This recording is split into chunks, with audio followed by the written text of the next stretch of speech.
Hello, I'm Doug, and this is the Taste and Sensibility channel. And today we're at episode number 6 of Christmas wine tastings for 2022. And for the most part, we've done 4 sets in a row where we've done the same grape variety from different parts of the world, from the 3 countries I've chosen here. But today, watch out, sheep. But today we're doing something a little different, where we're featuring something distinctive or something that country's proud of. So they're specialty wines or something that they really like doing there. So we have a Viognier from Australia. We have a White Grenache from Spain, and it's from Priorat, which is a DOQ, which is a step up in quality level, to my understanding. And then we have a Bonarda from Argentina, which is a red wine, so I put it last. So I've been doing the countries in the same order, but today I'm doing the whites first. So I think we can pop in and get going. So I found both of these white wines way outside my flavor spectrum of normal things. Neither one was a normal white wine. They were very different. And the Bonarda is a little different, but compared to other reds I've had. So this seems to be a nice straw, maybe a medium straw color for this Viognier from South Australia. This is a brand, Yalumba Family Winemakers 1849. Wow, that goes way back if all that's true. Eden Valley Road, Anguston, South Australia. 13.5, 8% ABV.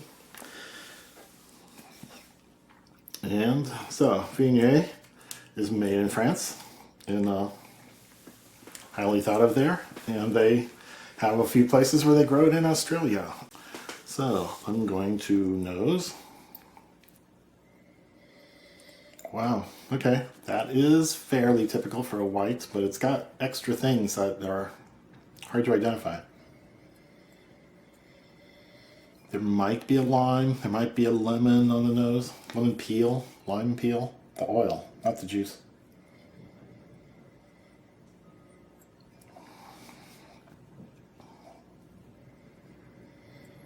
And maybe something like vanilla, some kind of creaminess, butteriness. Doesn't say anything about oak, I don't know. Oh, and this is a 2020 vintage from Yalumba. So, more nose.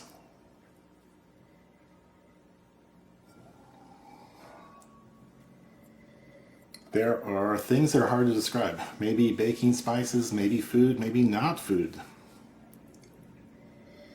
But it's a complex mixture. So I have Wine Folly book opened up to the page for Viognier. It says tangerine, which I don't exactly get. It says peach, mango, honeysuckle, rose. There might be a floral component, but I wasn't able to identify it. And mango, peach, I can see that. There's sweet. There's a sweetness on the nose that's coming through. And most Viognier is made in France. There's a little chart here. A little more in Australia, and then it goes down from there. So, and quite a bit in the US. Even when you have a guide, your experience is probably going to be a little different. So, it's a unusual nose, and I can't identify everything. So we'll just go on. Taste.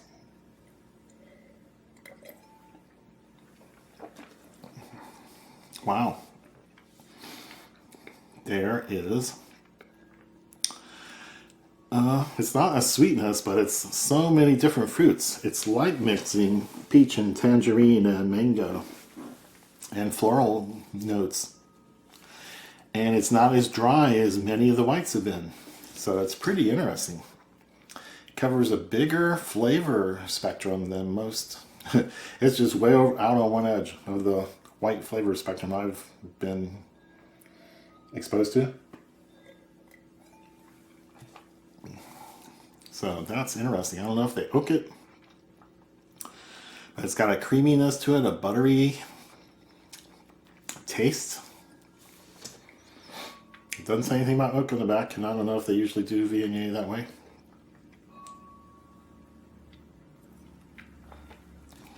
But there's not much in the way of tannins. There's not much in the way of acid.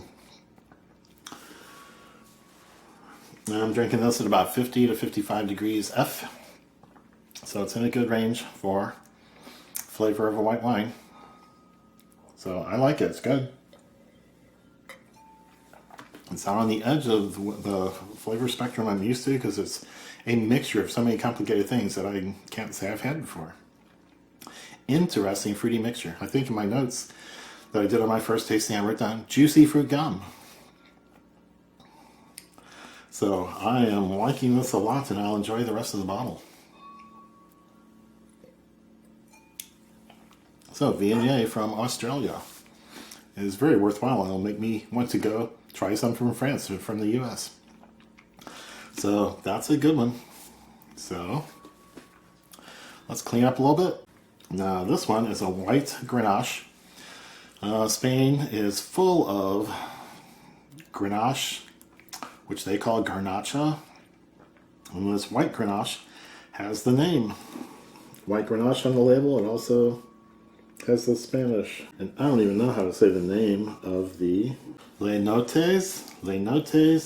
Iugiter. Okay, I won't say any more of that name, but I'll put it on the screen so you can see a picture of the bottle, and maybe I'll look it up and see what else they do.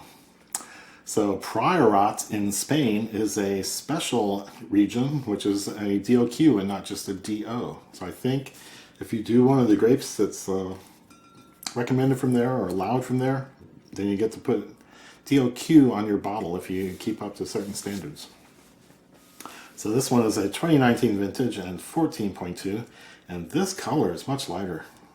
Well, no, it's not lighter, it's gold. It's gold.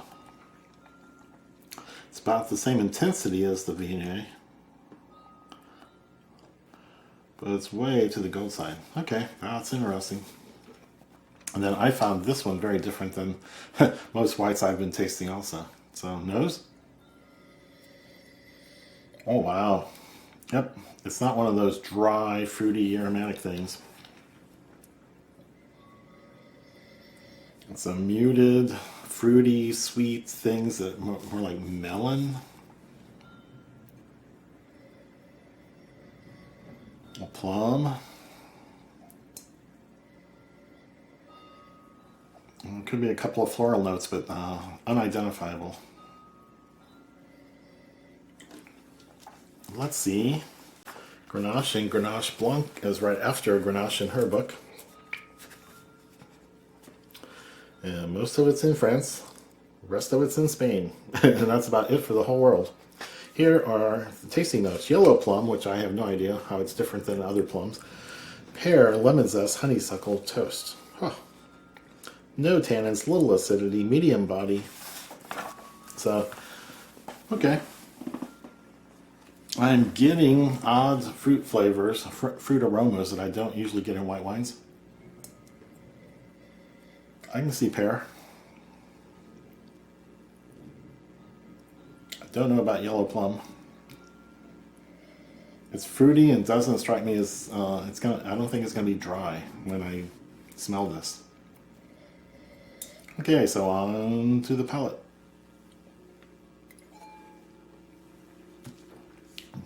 Oh wow, that's different. It's not one of these dry things. It's all acid and tannins. It's light and fresh and refreshing. Very little tannins, very little acidity. So I measured 3.7, 3.8, 3.9 on these. So nothing really stands out. This one has 3.7. Lowest pH. So it should be the most acidic if you go by that objective measurement, but this one struck me as a little more acidic.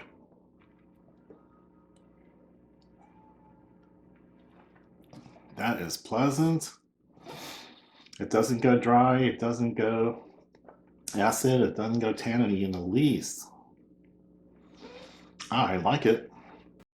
It would be an interesting accompaniment to a meal with fish or seafood or pork or chicken.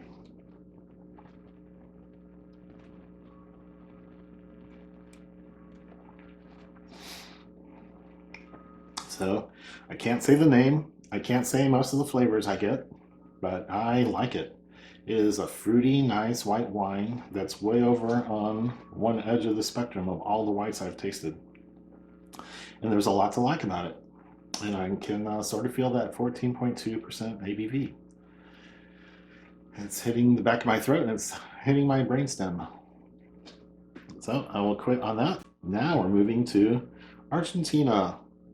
The brand or the vineyard or the family or the estate, Durigutti. It sounds Italian, could be, I don't know, could be anything. I'm just guessing. Lots of people moved to Argentina 100 years ago or more to grow grapes and make wine. So this is called Bonarda, which is a grape that was developed in Argentina, I think. And we have 13.7% alcohol. And the front label says 2018 vintage.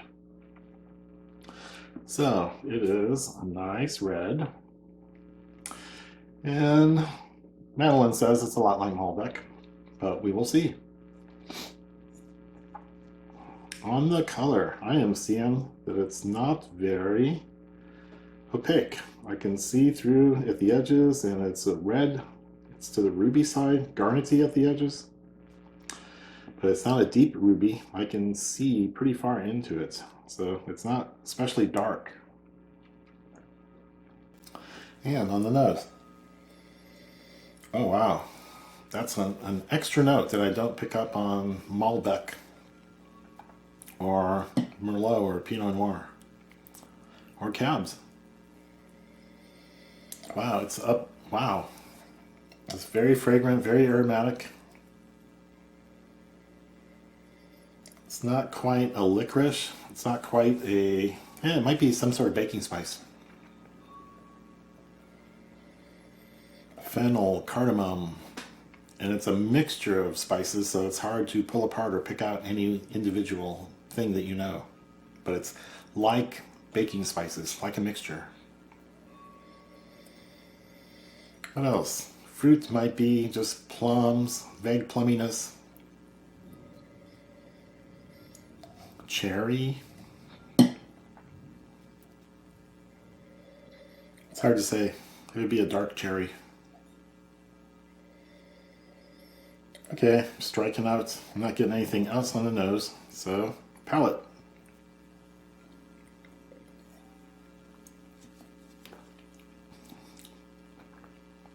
Wow, it's like a spiced cider. The baking spices are in there. They're coming out. Maybe it got oaked and it's reflecting some of the oak influence. Tannins are just the very lightest things. There might be some acidity. Everything's well integrated. It's not as strong as a Malbec, but it's got a different emphasis. The baking spices are louder, as loud as the fruits, I would say, which makes it real interesting.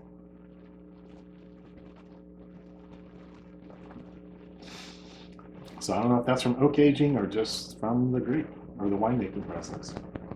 So this is different than many reds I've had. I've had quite a few from Argentina and the other places.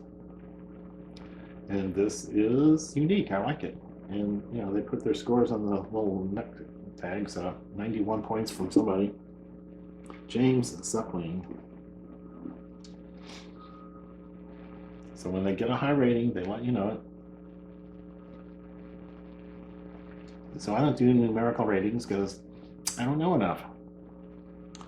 But I know I like this red, and it's different. It also is out on the edge of the spectrum of the reds that I've had, and in a good way. Wow, yes. That's as far as I'm going to get. That's delicious. It's creamy. It's got baking spices. It tastes like it's got some kind of aging on it. But I better not say too many things because I'll be wrong about something. Okay. So this was very enjoyable, very different, very educational, and it makes me want to look into other things in these countries and these these varieties in other places. So I can do this from France, I can do this from France, I can do this from the US, I can do this from the US. Okay, I'll keep my eyes open.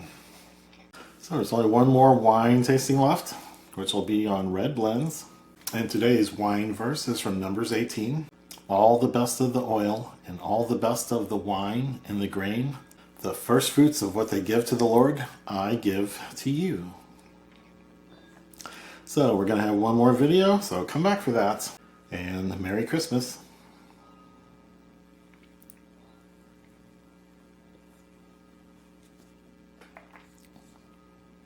Delicious.